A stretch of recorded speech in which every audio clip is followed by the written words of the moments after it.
नमस्कार, मैं नकुल कुमार आपके अपने परिवार स्माइल स्टडी में आपका स्वागत है।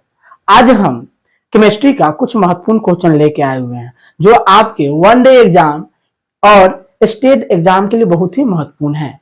शुरू करते हैं। इससे पहले आप मेरे चैनल को नए आए हुए हैं मेरे चैनल पे तो लाइक शेयर और सब्सक्राइब जरूर कर दे। शुरू करते हैं। फर्स्ट जो क्वेश्चन है आपका, यहाँ देखिएगा, एक ही प्रकार का परमाणु किसमें मिलता है? एक ही प्रकार का परमाणु किसमें मिलता है? तो बताइए, एक ही प्रकार जो परमाणु होता है ना, वह तत्व मिलता है। किसमें मिलता है? तत्व में मिलता है। किसमें मिलेगा? तत्व में मिलेगा। देखिए, इसका आंसर हो जाएगा तत्व। जैसे में हम समझा सकते हैं, आपको बता रहे हैं यहाँ पे क्या हुआ। मान लेते हैं कि यह नाइट्रोजन है। क्या है? नाइट्रोजन है। तो नाइट्रोजन है। तो नाइट्रोजन क्या है? एक तत्व है। इसमें एक ही प्रकार के परमाणु है। ये 3 बॉन्ड बन लिया, यानी N2 हम लिखेंगे तो इसमें एक ही प्रकार के परमाणु मिलकर बना हुआ है। तो ये क्या हो गया? इसका एग्जाम्पल हो गया।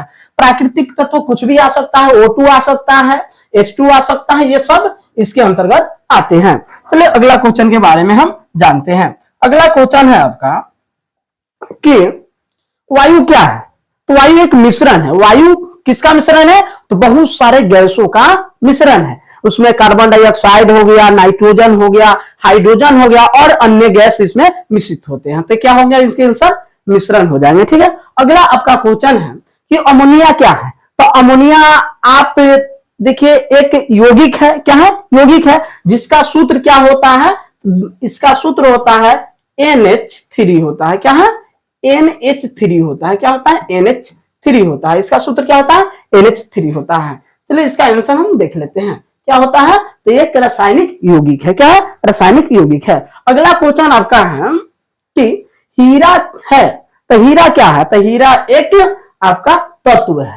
हीरा क्या है? तत्व है।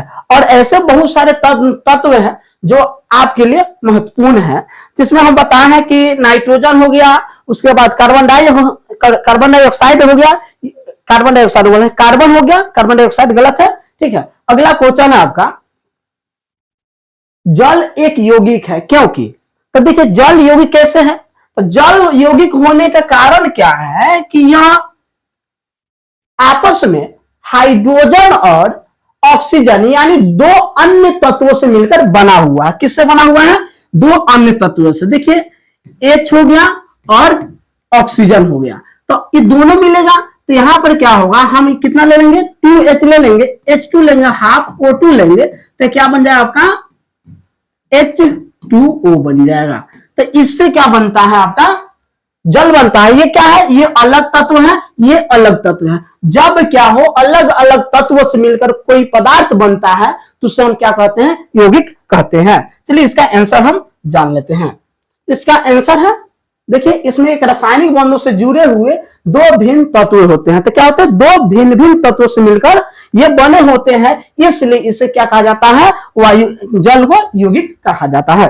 अगला क्वेश्चन आपका है, अगला क्वेश्चन है, 2 या 2 से अधिक शुद्ध पदार्थ किसी भी अनुपात में, यानी 2 या 2 से अधिक शुद्ध पदार्थ किसी भी अनुपात में मिला दिया जाता है तो उसे क्या कहा जाता है? तो वह मिश्रण कहलाता है। क्या कहलाता है? मिश्रण कहलाता है। देखिए, हम मान लेते हैं कि कोई भी 2 या 2 से अधिक शुद्ध पदार्थ मिला देते हैं तो उसका क्या किसी भी अनुपात में मिला देंगे तो क्या होगा?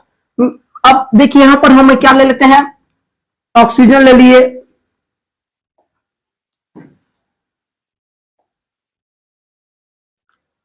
ऑक्सीजन ले लिए, हाइड्रोजन ले लिए, और एक और चीज ले लेते इसमें, आप नाइट्रोजन ले लीजिए। तो सब क्या हो गया? मिश्रित हो गया। क्या होगा? मिश्रित हो गया। इसलिए ये क्या हो गया? मिश्रण हो गया। और कोई तत्व किसी भी अनुपात में मिला देंगे तो वह मिश्रण कहलाता है। आप इसका उदाहरण बहुत सारा भी ले सकते हैं। बालू में क्या हो गया? छोटे छोटे मिट्टी के कण मिल जाना, ये सब क्या है? इसका उदाहरण है। चलिए अगला क्वेश्चन के बारे में हम लोग जानते हैं। देखिए, अगला क्वेश्चन आपका है कि ऐसे तत्व जिसमें धातु और धातु दोनों के गुण पाए जाते हैं वो क्या कहलाते हैं? जिस वैसे तत्व का नाम बताना है जिसमें धातु और अधातु दोनों का गुण पाया जाता है तो उसे हम क्या कहते हैं? तो उसे हम क्या कहेंगे? उपधातु कहेंगे। क्या कहेंगे? उपधातु। तो अब देखिए ध्यान दीजिएगा, इसका आंसर क्या हो जाएगा, उपधातु हो जाएगा। क्या हो जाएगा, उपधातु हो जाएगा। अगला क्वेश्चन आपका है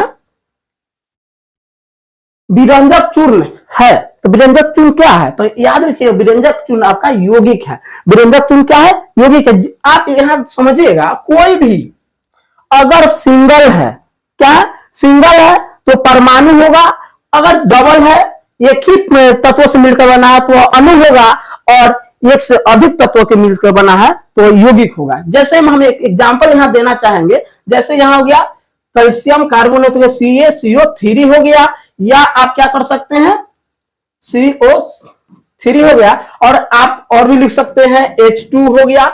ये सब आपका क्या है, आपका यौगिक का उदाहरण है। किसका उदाहरण है, यौगिक का उदाहरण है। अगला क्वेश्चन आपका है बारूद क्या है, तो बारूद बहुत सारे पदार्थों से मिलकर, विषैले पदार्थ से मिलकर बनाए जाते हैं, इसलिए क्या हो जाएंगे, मिश्रण हो जाएंगे। क्या हो जाएंगे, मिश्रण हो जाएंगे। क्या हो जाएंगे, मिश्रण हो जाएंगे।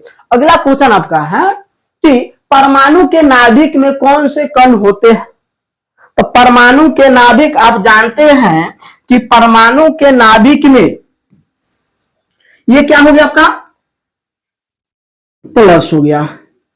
इसमें दो चीज पाए जाते हैं, क्या पाए जाते हैं, प्रोटॉन और न्यूट्रॉन पाए जाते हैं। क्या पाए जाते हैं, प्रोटॉन और न्यूट्रॉन पाए जाते हैं। इसकी बाहरी कक्षा में क्या पाए जाते हैं, इलेक्ट्रॉन पाए जाते हैं जो चक्कर लगाते हैं। तो याद रखिएगा कि कोई भी परमाणु होता है उसके नाभिक में क्या पाया जाएगा, तो क्या पाया जाता है, तो आप याद रखिएगा प्रोटॉन और न्यूट्रॉन पाया जाता है।